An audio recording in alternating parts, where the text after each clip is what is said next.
मैं जिस्म, दिमाग और रूह में बेबस हूँ।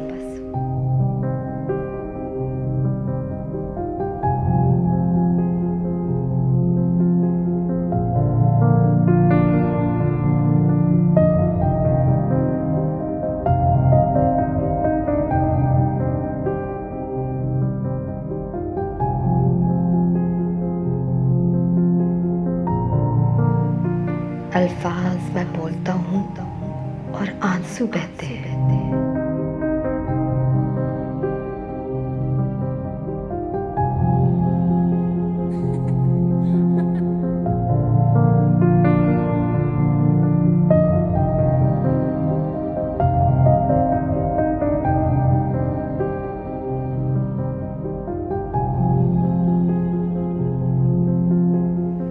ये अंजाम कब होगा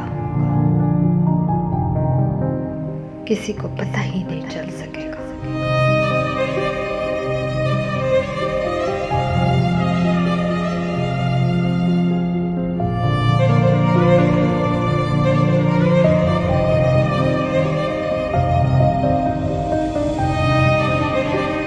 बस ये वक्त अक्कासी करने और पढ़ने का है।